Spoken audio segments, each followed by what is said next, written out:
Good afternoon and welcome to this webinar organized by the Afghanistan Institute of Strategic Studies. I'm Jyoti Malhotra, a journalist in New Delhi with the print news portal, and I'm very happy to be moderating this discussion. Let me introduce right away Hosna Jalal. She is, I'm so sorry, my first mistake, Hosna Jalil, who's the Deputy Minister of Women Affairs in Afghanistan. Dr. Aryan Sharifi, the former Director General of the National Threat Assessment at the Afghanistan's National Security Council. Mr. David Sedney, President of the American University of Afghanistan. And of course, Mr. Sadiq Siddiqui, Deputy Minister of Interior Affairs for Strategy and Policies. Welcome, gentlemen. Welcome, Ms. Jalil. And the topic of our discussion this afternoon is reviewing the recent meeting of the NATO defense ministers on Afghanistan. All of you are in Kabul. I'm in New Delhi. We are separated by 1 hour, 1 hour GMT, but the weather is really hot already in India, and you're still emerging from your winter into spring. And we hope that this is not just going to be a climatic change, but also a political change in Afghanistan. Talks have restarted in Doha between the government of Afghanistan and the Taliban. My first question is to you, Ms. Jalil. How do you see the restart of the talks, the situation in Afghanistan today? There's lots of violence still taking place, but your first comments. Thank you so much for having me in today's discussion with all my great fellows in this panel. A very good afternoon to everyone, those who are having afternoon, otherwise a very good day to all our audience. If I may put the restart of the negotiation process, or I would say the peace talks, not the negotiation, but at the same time, the recent NATO ministerial meeting as well. I mean, if I may put both of them together, the violence level is still there. The level of attacks, more than 50% being conducted by the Taliban side, is still there. According to a report that I reviewed yesterday, the violence level since last year, February 3rd, the casualty on the civilian side on both the Taliban and the AISS side is still there. There are a couple of, I would say, comments I would like to have at the beginning of the NATO ministerial summit. The first one, I'm really happy that we had the NATO defense ministers' commitment to support Afghanistan. But at the same time, they could be much more clear than what they have been. Considering that we are getting closer and closer to the May 2021, but at the same time, the last comment that I would consider that as a main statement by all the ministers was, we will look into it. We will see how the violence level, at the same time how the violence level goes on, at the same time how Taliban are meeting the conditions, right? But then considering that we are having very limited time, I think we could have a better statement, like a much stronger, but at the same time clear and loud statement on this one. Right. When it comes to the talks, the previous sessions of the talks, it didn't affect the level of violence, while we had an increased level of violence. According to the data, we have got like a joint data from AISS at the same time from different other non-government institutions. I'm happy the talk has started again, because there's not going to be a military solution to this war. We did have the experience in the last 2 decades, but I'm afraid that the conditions on Taliban are still negotiable.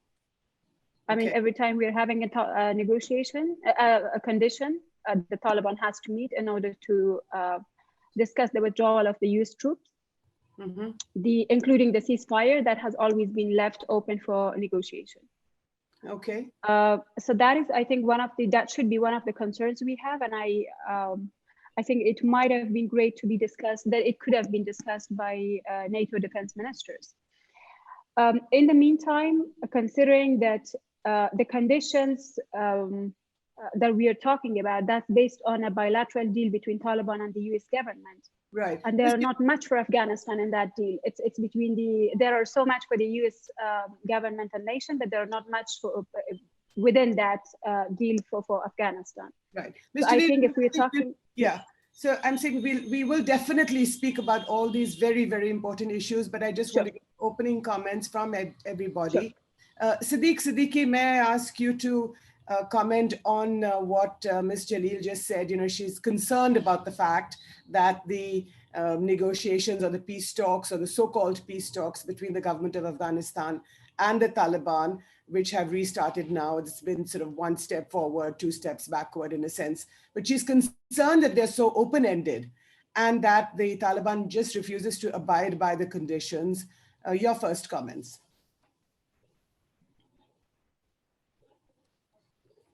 Can't hear you, Mr. Siddiqui. I think, yes, that's the reality that we are facing and what Ms. Jalil highlighted. You know, after 1 year of the US and Taliban agreement, we have to pose very serious question, like, what is happening after that? Where are we? And what did the Taliban do with this agreement? So the questions are very serious. You know, it is sad to see that the fear for continued violence among the Afghans increased. The Taliban and their supporters are emboldened more now. The uncertainty, ambiguity doubled.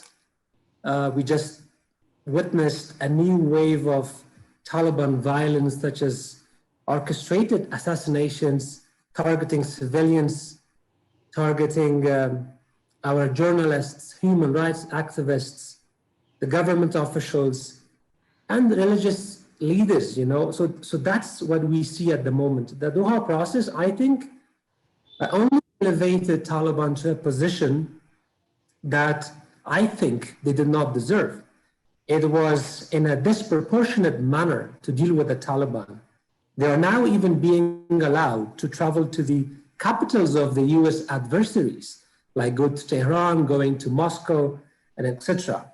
And they still issue on a daily basis statements which are so deceitful and denials, blaming the US, blaming the Americans about the process. So I think what the government of Afghanistan and the United States did were not reciprocated by the Taliban. So we released 6,000 Taliban prisoners. We lost an important leverage on to pressurize Taliban to comply by the terms of this agreement.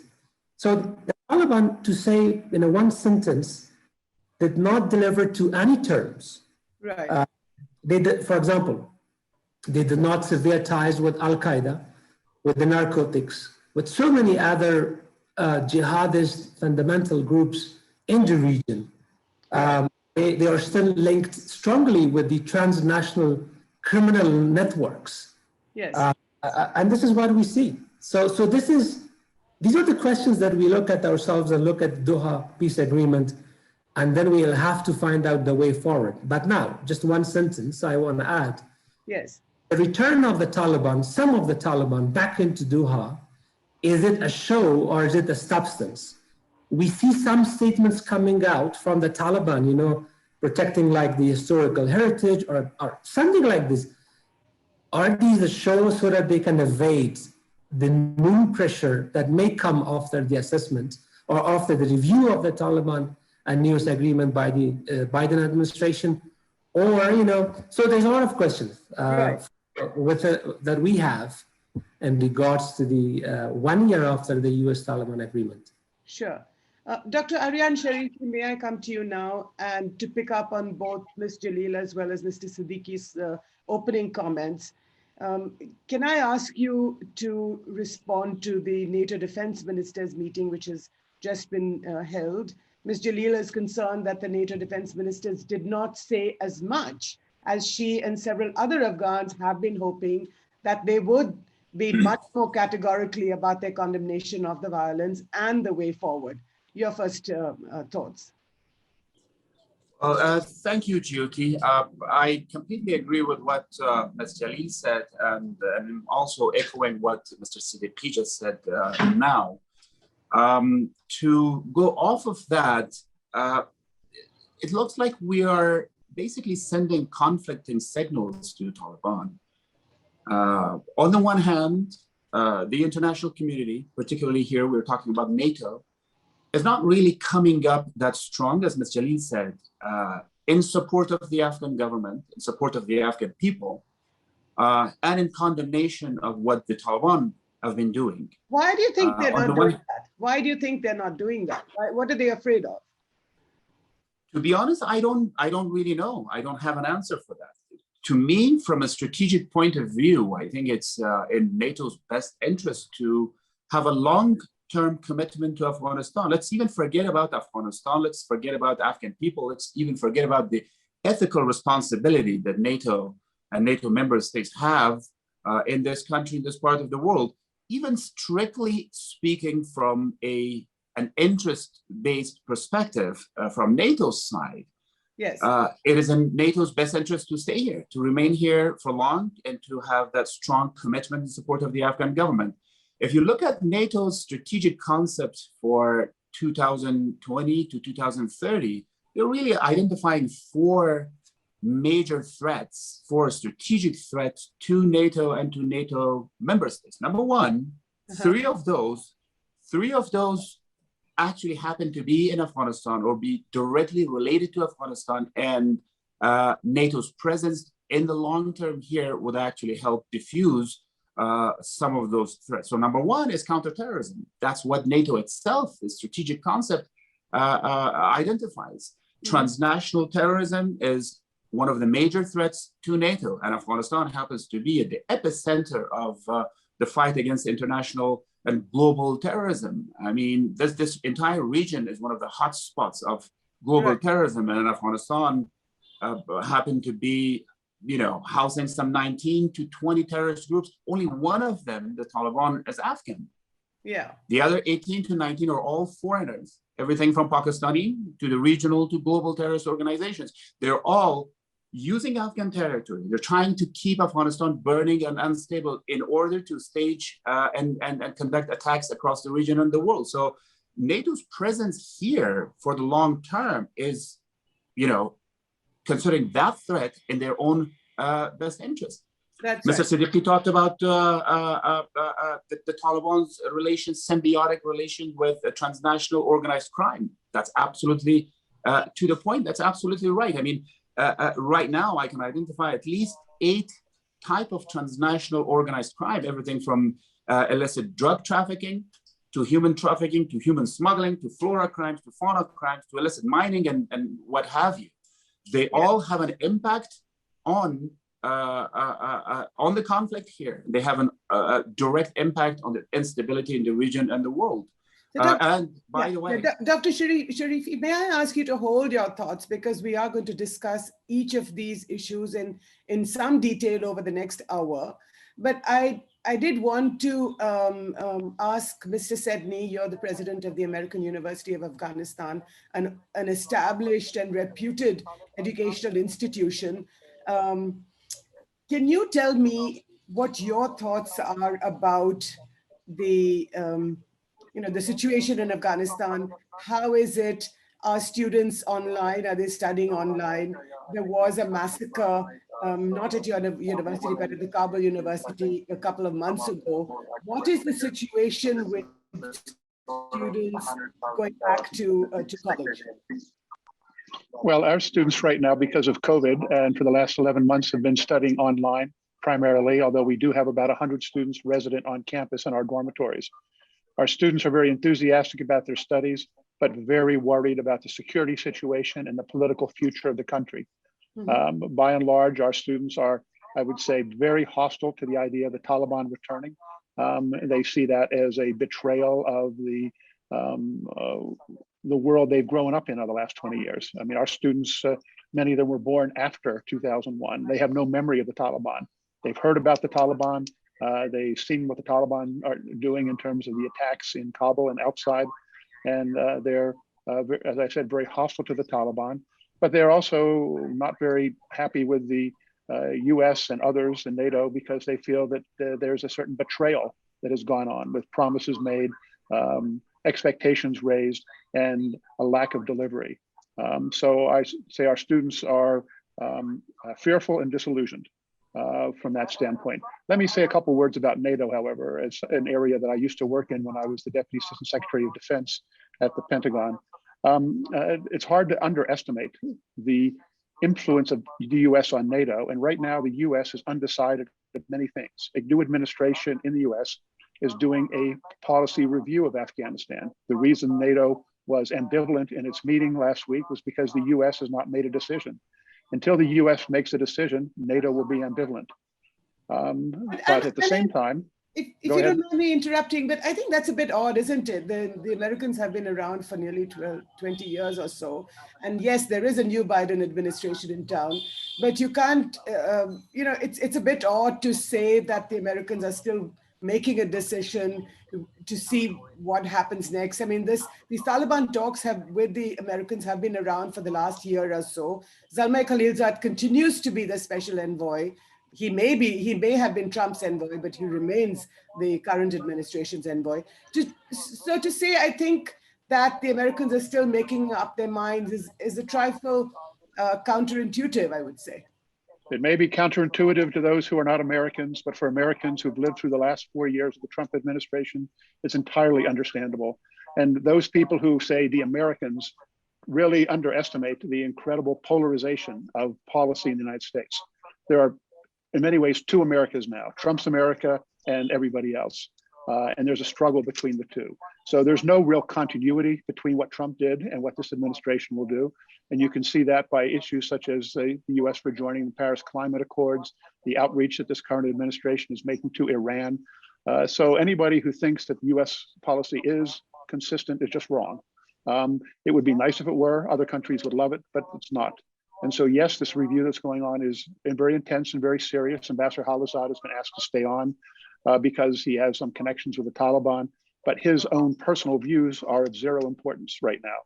What's important are the new administration, Secretary Blinken, National Security Advisor Jake Sullivan, and their colleagues. They know Afghanistan well. All of them worked on it very intensely. I worked with them back in the Obama administration, and they are seeing this as a very difficult problem. An agreement made with the Taliban that excluded the Afghan government, an area they're trying to fix. Among their first calls, even before allies like India were to the president of Afghanistan and the National Security Advisor of Afghanistan. Right. But the Taliban are threatening to up the violence, saying that if the U.S. doesn't pull and NATO doesn't pull all its troops out, they'll start killing even more people, and they're certainly killing a lot of people right now. Let me say one final word about Europe. President Biden has said an important part of his policy will be to rebuild relations with Europe. Just yesterday, the German government announced it was extending its troop presence in Afghanistan until the end of January. That decision by the German government, which was publicly announced, needs to be ratified by the German parliament. But the Europeans now have more troops in Afghanistan than the US does, about 3 times as many. The Europeans are not ready to throw away the gains in Afghanistan. The Trump administration was. You have to be very frank. The Trump administration did not sign a peace agreement with the Taliban. They signed a withdrawal agreement. Trump was not interested in peace. He would have been happy, as he said, to see the Afghan nation wiped off the earth. But it's a whole new world now. It's shocking to me. Forgive me for interrupting you again, but it's really shocking. And I'm not even Afghan. I'm Indian. But Ms. Jalil, the fact that according to Mr. Sedney, the Trump administration was happy to see Afghanistan being wiped off because in its own national interest, they wanted to cut and run. I mean, what kind of government have you guys been dealing with for the last 5 years? And 4 years. 4 years. And what is your expectation now? Ms. Jalil, you have the floor. Thank you. I think coming from a business background as well, like being a mix of business and government experience, I think Trump was less of a politician and more of a business person. I mean, the mentality was to accept that a country can be wiped off from the global map, it can only come from a very money-oriented person, having a smaller world for himself.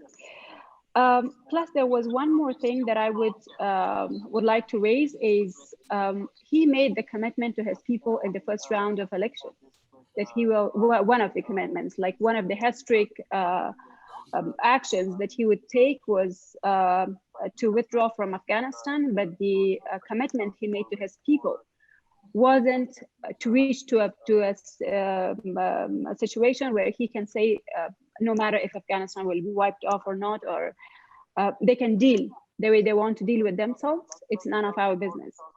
But I think the reason he pushed it in the last year of, or at least the last 1.5 years, or the last year of his mission as the US government, as the head of the US government, was because he was running for the next round of election, and he was supposed to meet the commitments that he has made to his people so that he can use it for campaign maybe. But that is, of course, coming from a business mentality individual. Don't make any excuses for him, Ms. Jalil.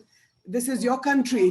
You have to run it how you want to run it, you know, and don't make any excuses for anybody else. Well, that is very true, but that's why I'm saying he was not a president, a politician who could care about the rest of the world. So I'm not trying to justify his statement, but I'm just saying he was maybe the wrong president, to be very frank, for the US. Dr. Sharifi, can I pick up on that and ask you your expectations now of the new Joe Biden administration? There is talk that the policy review has been concluded and that we don't know what that is yet, but what are your expectations? Certainly it's, I would imagine, very different from what the Afghans expected of the Trump people. Absolutely. I mean, I hope, it is my hope that that the decision that the Biden administration is going to make about Afghanistan would be an absolute rational decision and not an emotional outburst like that of Trump's. And going off of that, again, I am a realist, and I'm an Afghan and I'm an American. I talk as both. So even if I put my American hat on, again, from a very strict national interest for the United States, it is to the US benefit to have a long-term commitment to Afghanistan. Now, that long-term commitment doesn't have to be as costly as it has been so far. Yeah, that's an area I think we... Sorry, Hello? Mr. Sidney, you were saying something? No, my mistake, sorry. Okay, go ahead, Dr. Sharifi.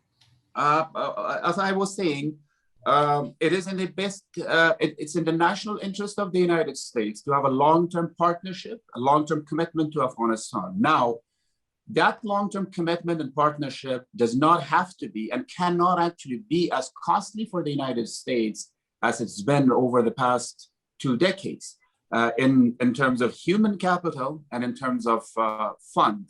A limited residual presence in Afghanistan for the longer term and limited financial assistance to the Afghan National Security Forces would be in the Afghan best interest and in the United States best interest. And my hope and my expectation from the Biden administration is that, that they realize this and they make that commitment. Right. Thank you. Mr. Siddiqui, you've been a former spokesperson for some time. You know the workings of the government really well. Now, are you surprised by what Mr. Sidney said about the Trump guys, that they just wanted to cut and run and they didn't really care about what was happening inside and how the situation was unfolding within Afghanistan? Does this embolden the Taliban to do what it is doing? Is that despite the fact that you've released 6,000 prisoners, but they are not keeping their end of the bargain? So what do you expect now? So the same question that I asked Dr. Sharifi, what is your expectation from the new Joe Biden administration? Yeah, first of all, I want to echo what Mr. Sidney said. Yes, true. It was a mere internal politics that the peace process were played in. And that's why only one side of the process, which is the Taliban, they were emboldened. So the problem that we see is with the timelines and dates. Why do we have to focus or direct our key policies focus towards dates and timelines instead of conditions?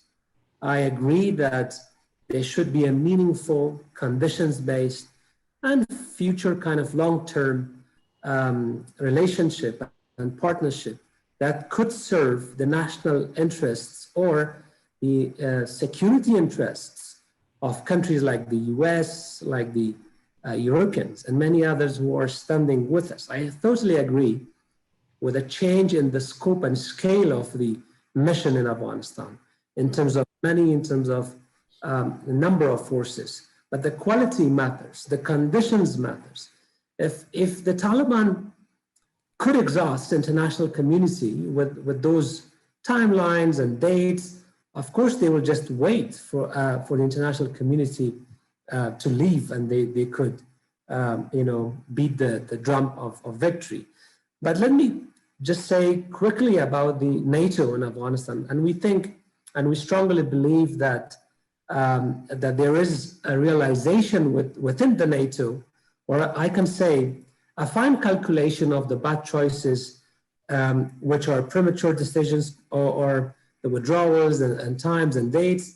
I think if you look at the statements coming out from the NATO during those policy announcement by the Trump administration about the decrease in number, the days. So there were many calls made by the head of the NATO, the president, to assure him of a different policy persuasion in regards to Afghanistan. So we think that the NATO has a strong sense of understanding of the Doha process. Although they, I can say that they have been strong in terms of statements, asking for more conditions, pressurizing the Taliban to deliver on the ceasefire or reduction in violence.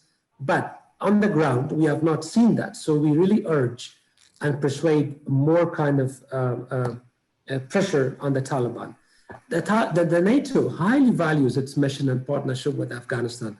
Look at the security and defense forces we have right now, which is the result of a very strong commitment by NATO and those countries for a long term in Afghanistan. Mr. Sedney, your turn on your thoughts on the new Joe Biden administration, and how do you think they will be different? We can't hear you, Mr. Sedney. Sorry. I think the most likely thing is that they will seek some kind of an extension. They will try and ask the Taliban to extend the deadline. But it's very unlikely the Taliban will agree to such an extension. So they are unfortunately, the agreement the Trump administration reached with the Taliban was a horrible agreement for Afghanistan and a horrible one for the United States and a wonderful one for the Taliban. And so when it's such a horrible agreement, it's very difficult to keep it in force. But the new administration in the US has said it wants to have peace talks with the Taliban, and they're going to send Ambassador Khalilzad back to try and get that extension. Senator Jack Reed, the chairman of the Senate Armed Services Committee, yesterday said that he expected that there would be an extension of American troop presence with an effort to try and get the Taliban to agree to that. But that's going to be a huge lift. As I said, I don't think it's likely the Taliban will agree to that. And the cost, unfortunately, as the cost continues to be, it will be borne by the Afghan people. It's the Afghan civilians and the Afghan security forces that are being killed. It's not Americans, it's not international troops that are being killed. The Taliban are killing Afghans in order to gain political power. And I think it's also it's a mistake. It's a misnomer to call what's going on in Doha right now peace talks. Every indication is that the Taliban are telling everybody involved that they have won, that the US has been defeated. After they signed the agreement a year ago, they went out in the streets in Doha and danced around saying, we beat the US, we beat the US.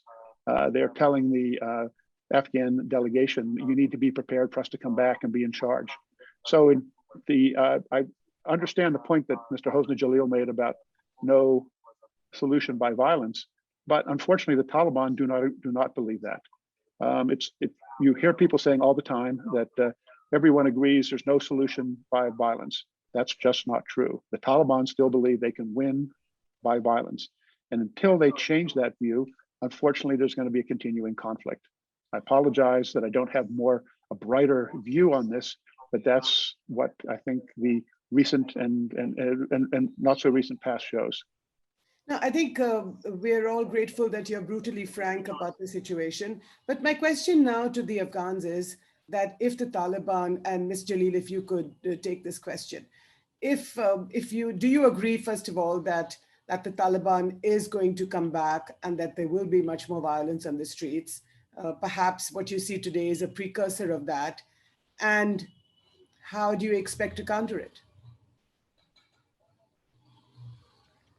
To be very bold about it, yes, I'm happy that we initiated the peace process so that we could check if that really works as a solution. The Afghan government's commitment towards the peace process. But when it comes to Taliban, as I mentioned in my very opening remark, the level of violence has decreased. The peace process has not affected the level of violence, but at the same time, I echo what Mr. Sidney just mentioned. They don't believe in that. They think they win. Do you think that they win? Do you think that they win? Yes, their actions proves that they think they win. Plus, they think that they will take over in case there will be a peace deal between the Afghan government and the Taliban. Their mentality is that they will take over the government.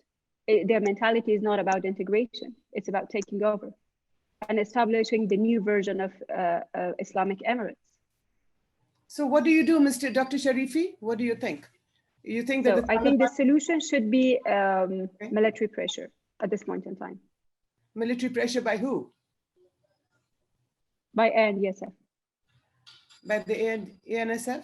Because we have limited ANDSF since the last couple of months. We are very limited planning the operations. If we look at the report that I read yesterday, 25% of the operations are from the ANDSF, but more than 50% of the attacks are from the Taliban side. So we have just limited our ANDSF colleague, and that is adding to that mentality that we will take over the government, we will establish the new version of the Emirates, and we will win this war. And I exactly echo what Mr. Sidney mentioned, because the statements they make and the actions they take, that is boldly echoing the exactly mentality. Dr. Sharifi, can I come to you and ask you if you agree with this? Do you think that the Taliban will take over sooner than later? And what do you think? How is the Afghan government, how are you guys going to counter this? Well, in security, in the field of security studies, we have this term called the PPP, or the Power Parity Principle. Now, what the Power Parity Principle says is that when two sides are at war, and if you want them to negotiate in good faith, there has to be roughly a comparable power between them. Now, that power can be both physical and real or perceptual. Even the perception of power is even more important than the actual power. And I agree with everybody, with Mr. Sidney, with Ostajan, with Mr. Siddiqui, that the Taliban really think that they have the upper hand. The reason why they think they have the upper hand is, first of all, they don't believe in a political solution, as Mr. Sidney said. They really think that they can win the war by military means. Why they think that? I slightly disagree with Ms. Jalil here in terms of increasing military pressure, because I don't think we have that much capacity to really increase more military pressure at the tactical and operational level right now. I would mainly focus more on the strategic level. At the strategic level, that would be that would mean the relationship between the United States and the Afghan government, and the relationship between NATO and the Afghan government. What I'm saying in that is that if we want the Taliban to really think again and think realistically and really come to believe in a non-military solution to this problem, to this conflict, is that we need to make them understand that NATO and the United States will be here and will be in supporting the Afghan government for as long as it takes. Now, again, Do you As an think that Afghan, they will it's be easy back? for me to say that. Mhm. But I go back to what I said before. It's not just about the Afghan national interest. It's not an ethical question to me. It's a strategic question to me. It's in NATO's best interest to have that long-term commitment to Afghanistan. It is in the United States' best interest to have that long-term commitment to Afghanistan, because let's say it, this is really not just an Afghan war. Yes, we're fighting with the Taliban. Taliban are Afghan mostly, not all of them though. Even a good portion of them are foreign nationals. But let's not forget the other 18, 19 other terrorist groups that are actually here, and they're here to harm everybody else, not Afghans. So it's not just an Afghan war. It's everybody's war. It's a regional war. It's a global war. It's a war of terrorism. It's a war of organized crime. It's a war of narcotics. So we are all in this. Now, NATO, for the United States, even for our bilateral strategic partners like India and other countries, it's really critical and important to make it very clear in their mind and to send that very clear signal to the Taliban to say, look, guys, we're not going to let you come and run over Kabul and other cities. That's really not going to happen. Okay, this war may continue for years. We are going to support the Afghan National Security Forces against you. Only then will the Taliban really think again, and the power parity principle that I'm saying, at least perceptual, will then hold, and then meaningful negotiations would be possible then. Mr. Siddiqui, what do you Yes, think? I want to jump here. Yeah. I think the notion of the Taliban military strength, that has to be rejected forcefully. You know, the perception that they have created after Doha is a wrong perception. In the principles of PPP, the power, the parity, and the perception, let me give you a small outlook of how we look like and what they look like. In terms of size, we are multiplying, their size. In terms of trust by the Afghans, it's enormous to see how much trust is there for the Afghan security and defense forces. In terms of morale and will to fight, everybody has seen it. The global community has been witnessed that we are in the front lines of global terrorism. In terms of respect to human rights, look at the commitments that we have all showed. Security partnership with global community, whereas the Taliban have only a couple of, maybe one or two countries, right? So we should not really come under the influence of what happened at Doha. We have to separate Doha, the past 1 year, and how much Taliban used that to actually propagate for a win. But the reality on the ground is, number one, if the Taliban were able to inflict a major loss to the state, they could have occupied or take over a province, which they have not been able to do so, although they tried their level best. Attacking on Helmand a few weeks ago and Kandahar was a major failure to the Taliban and their capacity on the ground. So, when you look at their change of tactics within the cities, like sticky bombs, targeted killings and all that, this also shows that now they are not able to take over cities, districts, or even provinces, let alone the provinces. So that's the reality on the ground. But yes, they were smart to use the Doha process, which again, I will agree with Sydney that this was only one-sided process. We will have to break that. There's something happened when the new administration came. They said, we will review. This review process, a policy review to the Doha agreement, will break the Taliban's that momentum that they created. They were not talking to anyone. All the concessions were given to the Taliban, whereas they did not deliver. So we have to make sure that we get the calculation right. The Afghans, finally, after 20 years, they built state institutions, security forces.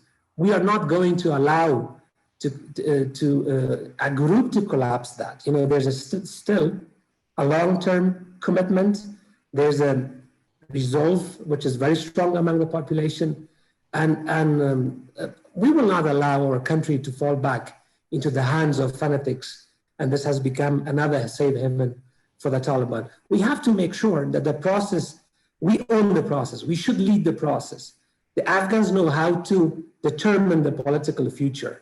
So we need we need to see Afghanistan play an important role, even if it's in Washington. We should take back the discourse of Afghanistan back in Washington, D.C., not in Doha anymore, because the Doha did not deliver what we expected or what we were told about the peace process, about the end of the violence, and the Taliban, that they will come and accept a political settlement. So that's my understanding of the whole process. Mr. Sidney, may I ask you to come in here? And you're a foreigner. You've been living in Kabul for a long period of time. I believe you're going back home now, but of course you're going to watch Afghanistan from home in the US. But how do you see this as a foreigner? How do you see the end of one administration which has given way to another? How are the Afghans coping? It seems to me that they're all at sixes and sevens, but do you think that they should have a more coherent policy, and how do they build that? Can't hear you. Sorry. It's difficult not just for the Afghans, but for every country in the world to understand the U.S. when you have this 180-degree switch on so many policies. It's not what people think of as the United States. There are just so many huge changes going on internally in the United States that are affecting the whole world. And so I don't think it's any, I won't cast any aspersions on the Afghan government for being cautious in their response. I think they've actually done a very good job. The telephone calls between President Ghani and Secretary Blinken, and between the National Security Advisor Mohib and Jake Sullivan have been very positive. And the communication between the two governments is much better now than it was 2 months ago. However, there's going to be a reserve on the Afghan side. There's going to be some doubts because what happens, and of course the policy review going on. So I think from that standpoint, it's understandable. I think I heard Dr. Aryan Sharifi's points about what the United States might think its interests are. But I have to say that in the US, there are widely different views. There are those on the left and the right who want to pull US troops back, not just from Afghanistan, but from Japan, from Korea, from Germany, from everywhere in the world. They want to pull back and have an isolated United States hiding behind the oceans. This is a trend in the United States that is getting stronger, this isolationism. And again, it's both the left and the right. So this new administration is not just going to go back and do what the Obama administration does. They have to find their own way in a very complicated political environment.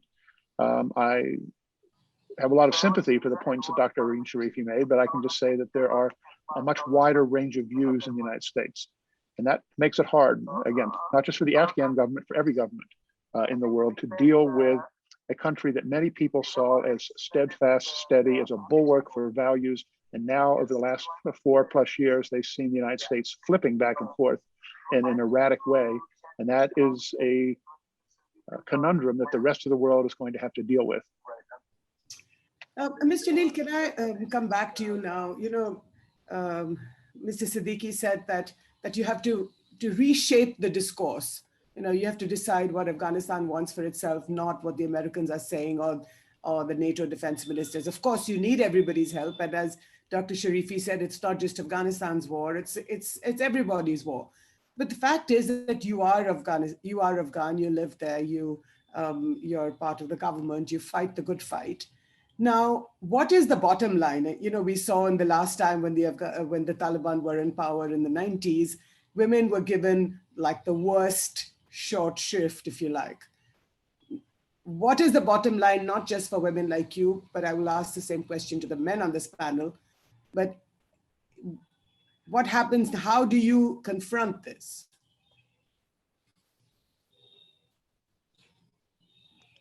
Do you mean confronting a situation where we will have Taliban being integrated within the system, no matter if that's going to be a political system or the local economy? Do you mean something like that? I do. If the Taliban, the best case scenario being that the Taliban are elected, and if they are elected according to your constitution, that's totally fine, because every Afghan is allowed that choice. But what is the bottom line? Does an Islamic Republic of Afghanistan still continue to give equal rights to women? Or do things change if the Taliban and when the Taliban come to power? Thank you. I think the issue is not with the word Islamic. The issue is with the word either Republic or Emirates. One is on the one side of the world, the other one is on the other side of the world. Two very different systems with two very conflicting core values, very conflicting core values.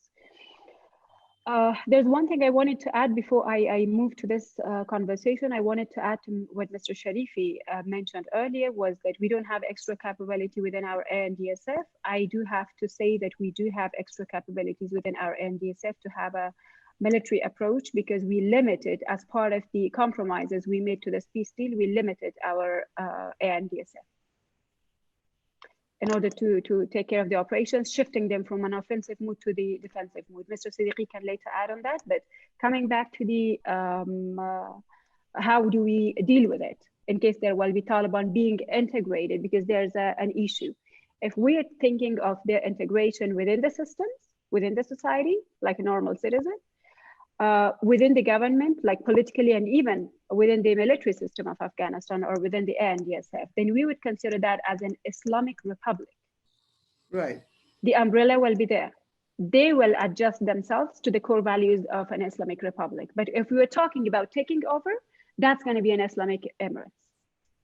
So when it comes to the Islamic Emirates, one of the reasons that I have my concern is with this big umbrella of Islamic Emirates, is because even if Taliban would promise to the world, to the Afghan public, that these are the core values, like including the rights of minorities, the rights of women, the differences, diversity, including religious diversity, even if they make a promise to the world on paper, that these are these are the core values that we would promote in our second version of Emirates. I don't believe in that, because the Emirates itself is a system where the Emir is saying the first and the last word. Plus, Taliban has given us the experience. I mean, what makes me happy is that the Afghan government has already had the opportunity to live under the umbrella of Islamic Emirates. Islamic Emirates never cared about having an international recognition, about being accepted by the rest of the world. They never cared about it. So what is the, they did not compromise the core values of the Islamic Emirates with international recognition, with being part of the rest of the world. They did not do that. It wasn't an internationally recognized system, right? Regime. Mm-hmm. It wasn't a government, because the core was not a governance system where you provide the, well, it was recognized by 3 countries in the world, but yes, just the 3 countries. But it wasn't like Afghanistan was not considered a country. Right. So the thing is, what is the guarantee that they would keep their promises and they would trade their core values with these, the core values of the Islamic Emirates with these new internationally accepted conventional values? There's no promise. Once they take over, things are done. The Emir is making a new statement, like this, an Islamic Emirates, women should live in this certain way, but the problem is with the religions, most of the laws are too general. It can be defined in different ways. Like if you ask Taliban, like I, as a Muslim, I love to have my rights within the Islamic structure, because Islam is giving me a lot of values. A lot of many rights, including the right to education. When it comes to the right to education, there's a very clear verse of Quran saying it is mandatory, but it's mentioning women before men. It is mandatory for women and men. But then Taliban does not agree with it. Having access to education is not part of their values for women. So the thing is that the Taliban's definition of Islam and our definition of Islam is different. But what I'm afraid of is the word of Emirates, because it's a clearly dictatorship system, and Emir is that dictator. Right. So there are differences. If Taliban are getting integrated within the republic system, how are you going to fight it? It's going to be a painful process. That's going to be something which could be acceptable for the public. But if we are moving towards an Islamic Emirates, that is something that I can say. First of all, I don't believe that if Taliban would nominate themselves for presidency, they can get the votes. So, because the population is not much. It's not much in terms of like having the shared values between the public and the Taliban. So you think the people are not good? So you're saying the people are not going to accept the Islamic Emirates of Afghanistan? No way, because the generation we're talking about, which is more than 60% of today's Afghanistan today, that is the generation, including myself, Siddiqui Saib, Aryan Saib, that is this generation who have experienced a normal life as a human being. And for them, there is a hard no to go back. So this generation, which constitutes more than 60%, for them, it's a hard no. Mr. Siddiqui, what do you think? Ms. Jalil talks about military pressure, but you talk about reshaping discourse. Do you think that the two can come together? And do you think you will stand up like she is promising to? Yes, of course, we will stand up as a society, as a new Afghanistan, as we have stood up for the past 20 years. I think we have to make sure that we get everything right in our strategy. I think we are bigger in numbers, we are more resourceful than the Taliban, and we should use all the elements we have in front of us to make sure that the Taliban is denied a country, Taliban is denied a system in which they could suppress the Afghans as they did many years ago. So for that, we need to make sure we have the right understanding of our context, what we are doing, how do we do it, and what is needed. Of course, the military pressure is the key element in all of this.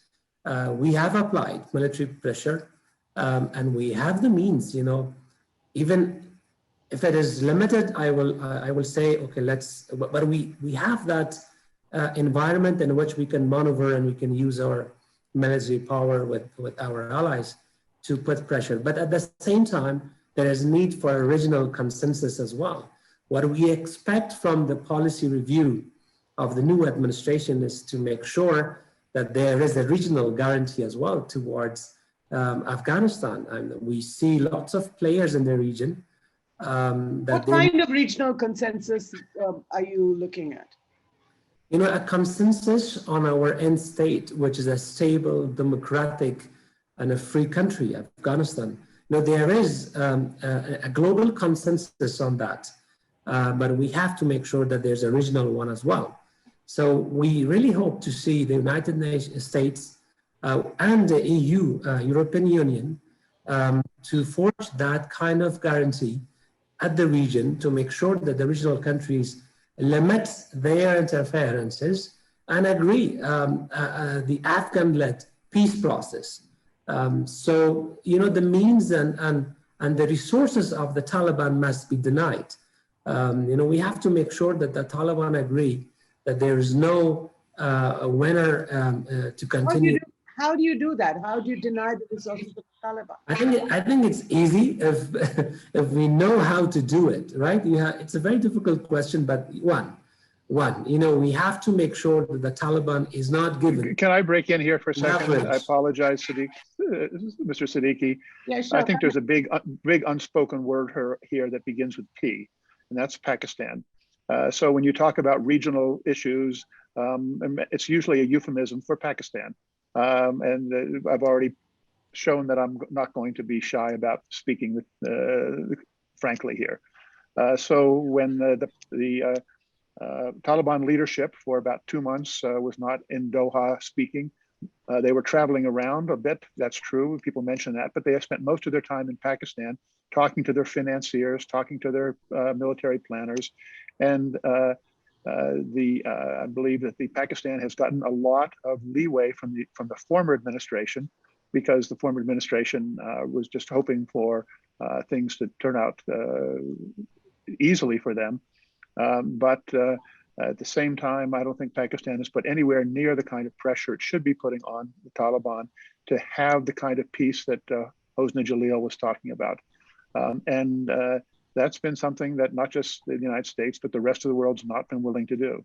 And as long as Pakistan continues to get a free ride on this, there will not be a solution to this war. That's my view. And I was actually coming to Pakistan. Yes, that's the key element at the region. Yes, we need to make sure that there isn't any free ride for Pakistan. Pakistan has to play what they say that they will play in the peace process. I was at the palace when the Prime Minister of Pakistan came to Afghanistan, and in the meeting he was saying that they want to be honest this time. They want to make sure that there will be a contribution to the peace process, but we doubt, as we have always doubted, the commitments of the Pakistan here. So these are the ways how we can deny any political or military leverage to the Taliban to bring them down from the horses that they will win. There's no win for the Taliban. That they have to listen and they have to hear this loud and clear. Even if the United States decides to abandon, or there is a reckless withdrawal, or we don't have the right strategy to do a responsible withdrawing from Afghanistan, I think the social and military and political capital that exists right now in Afghanistan, that is not fragile. That's not going to break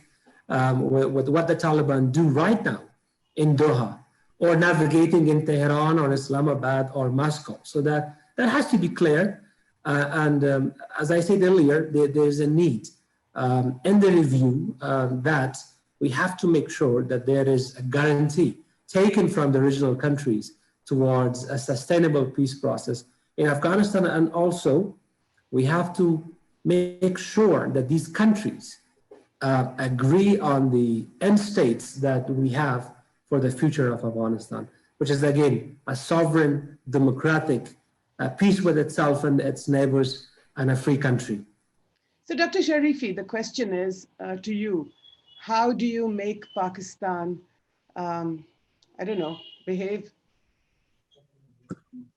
I mean, that is really the actual question. I mean, that's a question that's been on the minds of every Afghan and every strategic partner that we've had over the past 20 years. So what do you do? Realistically speaking, I'm not too optimistic that the Pakistanis would actually change their behavior in favor of peace in Afghanistan, because there's no reason for them to do so. I mean, you look at the strategic environment in the region, look at the strategic environment with in which Pakistan operates, it's still the same as it was 20 years ago, as it was 10 years ago. So what do I mean by that strategic environment? Still, the issue of Pakistan and India is there. That enmity is there, that conflict is there, it's ongoing, and that has a direct impact on Afghanistan. Is still the Pakistanis' policy of keeping either Afghanistan burning and unstable, or having a client state that's still in place. In fact, with the recent sort of withdrawal of NATO and American troops from Afghanistan, and the a lack of a clear promise for a longer term stay on NATO's and America's part, makes Pakistan even more cautious about their strategy. So I don't really think that the Pakistanis will change their strategy. I think they will continue to do so, and I completely agree with Mr. Sidney that as long as Pakistan does not really fully cooperate, this war will continue, and I don't see them actually cooperating. Can I ask you another question, Dr. Sharifi? You talked about India, Pakistan, and while I'm Indian, I think it's a bit of a cop-out to say that peace will only come to Afghanistan once India and Pakistan resolve their issues. I mean, our issues are 73 years old since independence in 1947. So I think you guys have to have your own biomedia with the Pakistanis. Of course, I'm not saying that there is no linkage. I'm sure that things can be, can be much better if India and Pakistan get along. But of your own accord with the Pakistanis, I'm sure you've had very frank conversations these last several years.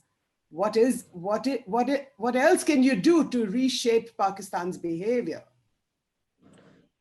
I mean, I'm not saying that the conflict between India and Pakistan is the only element that is affecting Pakistan's behavior toward Afghanistan. I'm not saying it's the only one, but it is a really major one.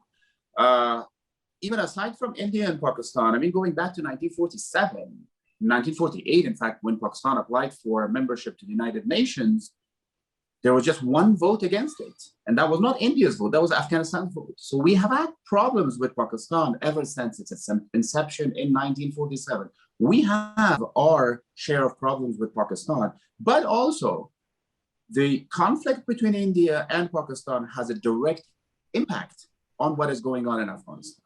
I mean, to be honest, I cannot talk, I'm not in the government right now, but when I was at the National Security Council, I was part of the intelligence group within APAPS that we were negotiating with the Pakistani, with our Pakistani counterparts, with their intelligence officials. I cannot talk any details of that. Of course, those were all confidential issues, but this issue of Indian influence in Afghanistan right now affecting Pakistan was always on their minds, was always something that they were saying. So overall, I mean, India, Pakistan, one element, Pakistan, Afghanistan, another element. This issue of fundamentalism, really ideological fundamentalism. I mean, let's not forget that Pakistan is, by and large, a really fundamentalist country in terms of ideology. I mean, that ideological aspect is also there. There's a host of issues. And to me, to think that now after 20 years, not after 20 years, I mean, the first time the Pakistanis really started military intervention by proxy in Afghanistan was way before the Soviet invasion. That was in 1973, in fact, the first military instance that they did that. So what makes them change their mind now? I really cannot find an answer to that. Mr. Sidney, the question is back to you. Do you think that the Joe Biden administration can put pressure on the Pakistanis to perhaps reshape its behavior and allow real peace in Afghanistan? I think the US and EU, they have means to put that pressure, but I don't know if they will. So it's premature to talk about the future policy directions of Biden when it comes to Pakistan. But I think there should be accountability. I will agree with Dr. Aryan that, thousands of madrasas are in Pakistan. The Taliban have Quetta Shura, the leadership Shura, which is in Quetta. They have the Peshawar Shura, and I don't know, just name it. Lots of, the gravity center of the Taliban still exists in Pakistan. So what do you do with it? I think there's still ways and means in which we can deny that kind of resources to the Taliban within Pakistan. As I earlier said, regional countries, including countries that, we mentioned them all here, I think they have to change course. They have to look at what they do and redefine the interests they have to Afghanistan. What we want from them is a genuine support. We don't want them to be the spoilers in the Afghan peace process. So that has to stop. When the Prime Minister was in Kabul, I think this was raised with him, that for how long Afghanistan has to suffer because of the safe havens of the Taliban, because of the resources that the Taliban have in Pakistan. So let's stop that.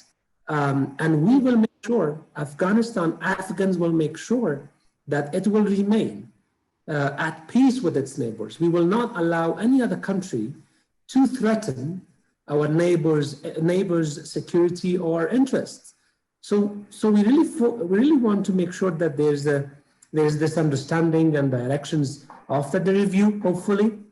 But again, what we see it is the United States plus the EU, which is the major stakeholder in Afghanistan and the region. They have to talk directly and discuss the Afghanistan issue directly with these countries and get guarantees.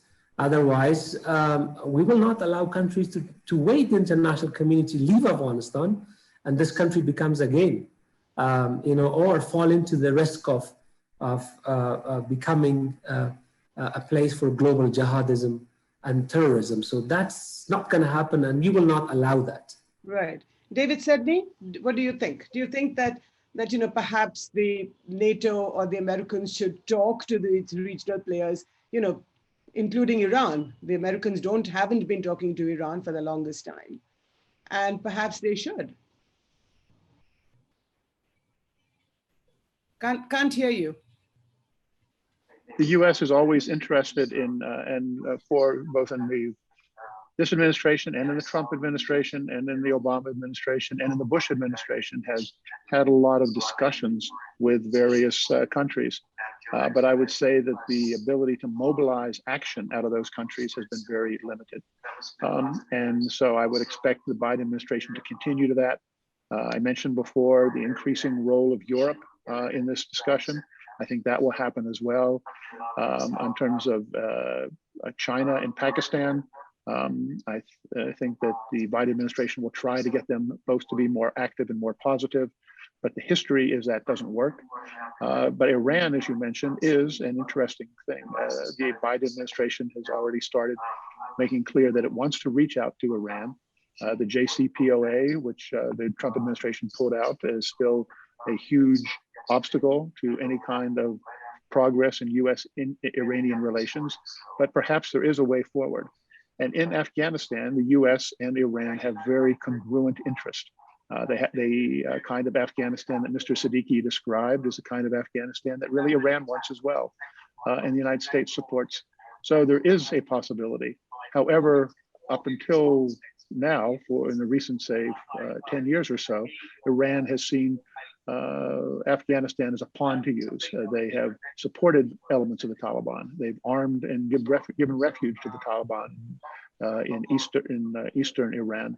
Not because they support the Taliban, they don't actually want the Taliban to come to power, but they want to use the Taliban to put pressure on the United States. So if that can be removed, that's a possible change in the strategic environment. But I will, you made a point earlier, speaking as somebody who is very aware of the position of India. India is a big country. India is a powerful country. India is an influential country. And India's role in this area has been very restrained. Part of that is because I know many in the Indian power structure believe that if we do more on Afghanistan, that will exacerbate Pakistani's fear of India using Afghanistan as a backdoor. But at the same time, that has allowed this misperception of India to flourish in Pakistan.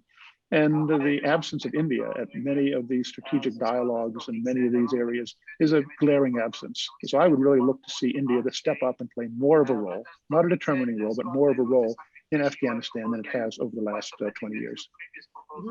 Let me give you, all of you, some good news, which is that the Indians and the Pakistanis are now talking again. And in fact, earlier in the day, there was a statement that they have agreed that all the firing in the line of control, which is, between India and Pakistan, will cease. So hopefully there will be a ceasefire again, and that hopefully we all hope, inshallah, that this will hold. Ms. Jalil, my final thoughts from all of you, but let me start with you. How do you, looking forward the next few weeks and months, how do you see them unfold?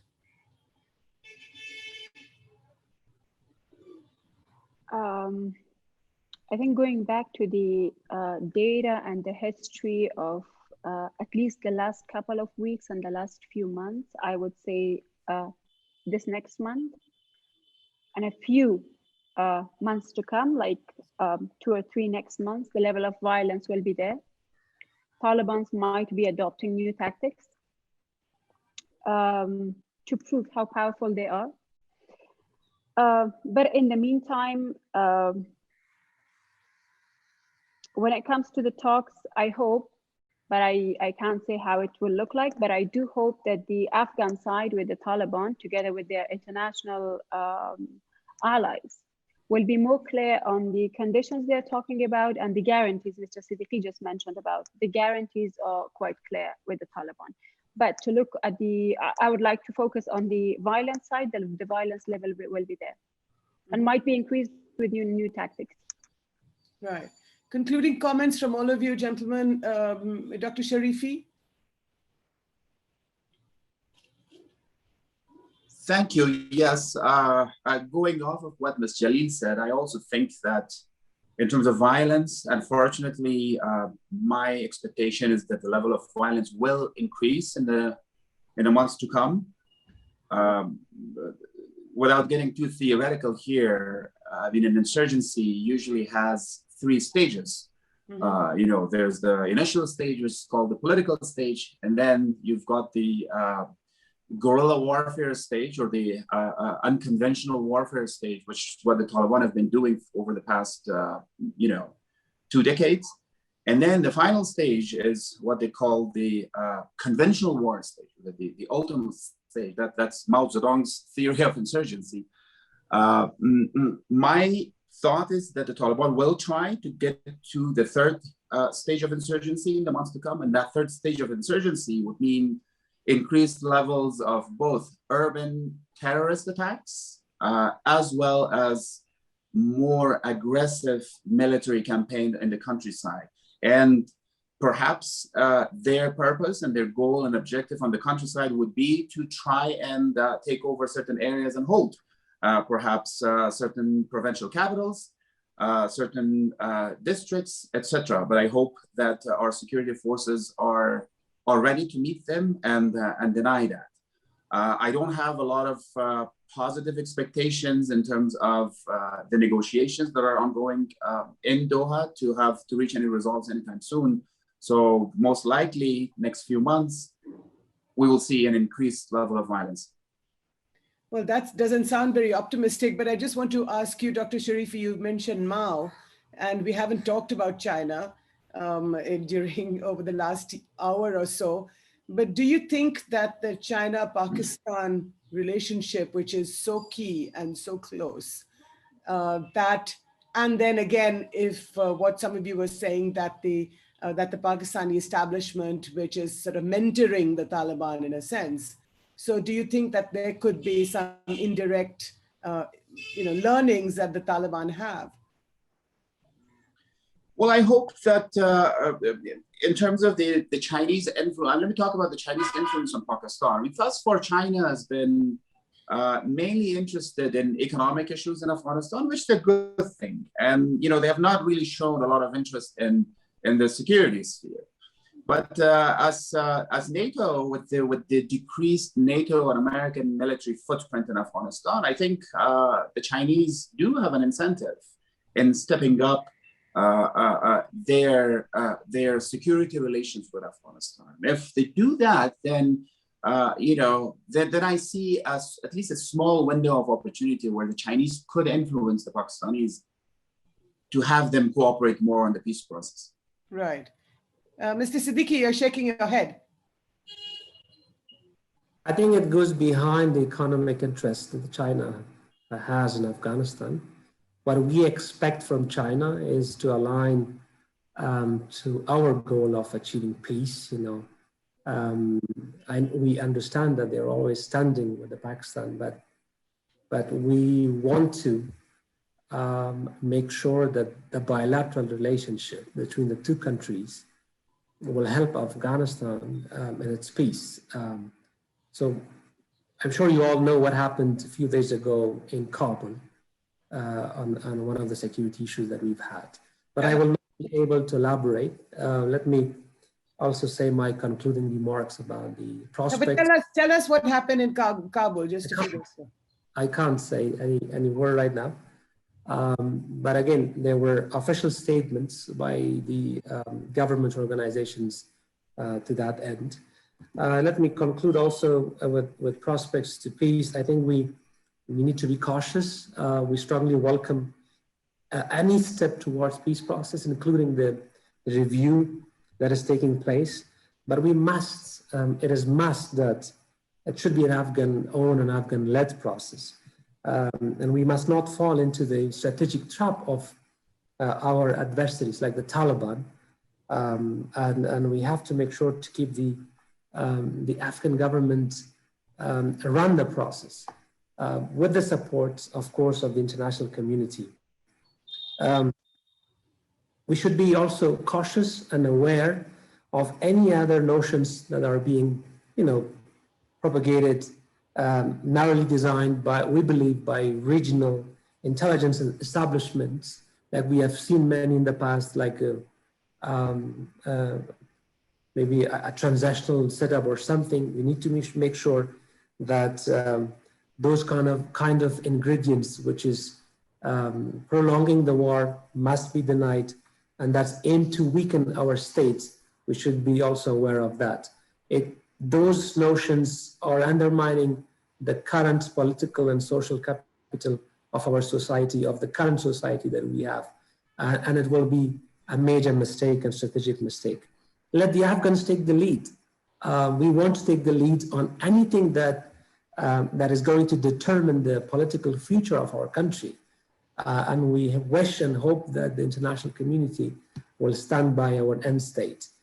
We must halt giving away our leverage to a group that is a minor and only believes in violence. How can we give more leverage to that kind of group? The failure to hold Taliban accountable, as far as has given, sadly, a legitimacy to their senseless war and the continuation of that war. We must not allow the Taliban to torment our country into chaos, into submission by exerting fear, or by taking the lives of women and children to Armstrong the world and take more from us. That we need to deny to him. So we are not defeated, and we will not be defeated. We need to do it right, get it right this time, and use all our element of national, international power to subvert the current status quo and make sure that we take the right steps towards the peace. Thank you, Jody, for your moderation today. We're not done yet, Mr. Siddiqui. But Okay. We're not done yet because Mr. David said, and Ms. Jalil, I have to still ask them to for their concluding words. But I'm not going to let you go like this. I do want to ask you about those remarks that you made. What happened in Kabul earlier this week? Were you referring to China? Well, as I say, there were some news and there were some official statements about some of the groups that they belong to. They had with this kind of Chinese thing that the Afghan security forces were able to disrupt. I will not be able to elaborate on that right now. Okay. David Sedney, your concluding words. How do you think this is going to unfold? We've had very powerful discussion over the last hour or so. Your thoughts? Can't hear you. There's a range of scenarios. The most likely one, along the lines of what Her Excellency Deputy Minister Jalil and Dr. Aryan Sharifi laid out, was some kind of continuation of the status quo, with the Taliban continuing their guerrilla warfare tactics, but the Afghan security forces strong enough to keep control of provincial capitals and district capitals, and to carry out operations against the Taliban, but not strong enough to evict them from the country. And the Taliban responding to the U.S. decision to keep troops on the ground longer by escalating violence, particularly against Afghan civilians. So that's, I think, the most likely possibility. There are some other possibilities, and I don't think the future is ever predetermined. The possibility that the pressure on the Taliban from their own ranks, many of whom are tired of killing other Afghans. The Taliban originally said this was a war to get rid of international forces. Well, the quickest way to get rid of international forces is to have a ceasefire. As soon as there's a ceasefire, that removes really almost any incentive for international troops. The Taliban have a lot of pressure in their own ranks, and people who are tired of losing their family members. Right. So that's a possibility, that there could be a transition to real peace talks in Doha and positive progress, but it's a small possibility. And then there's a third possibility.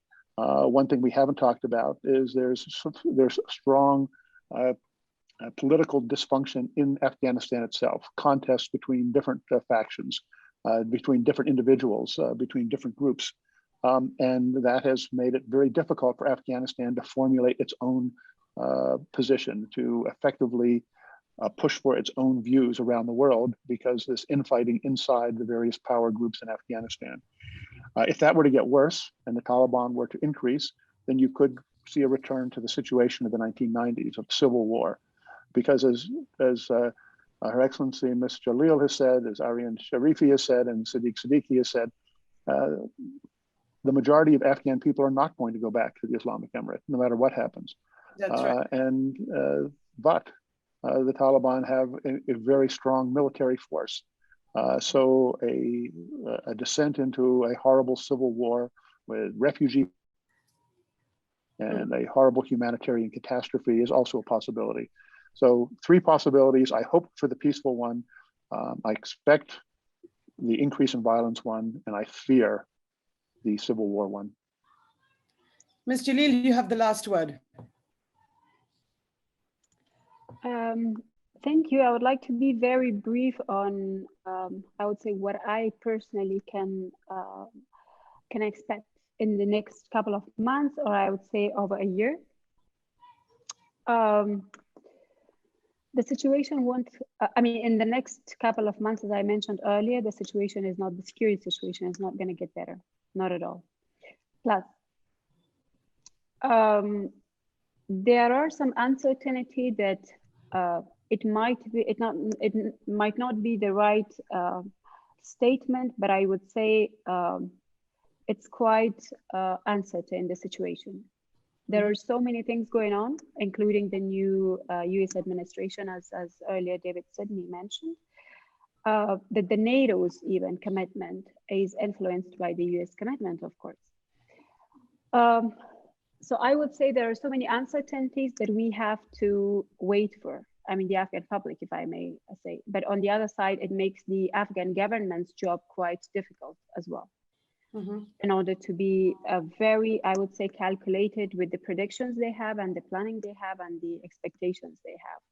So I would say in terms of the ground level reality, things are getting worse, but at the same time, the Afghan government's job is going to be much, much difficult.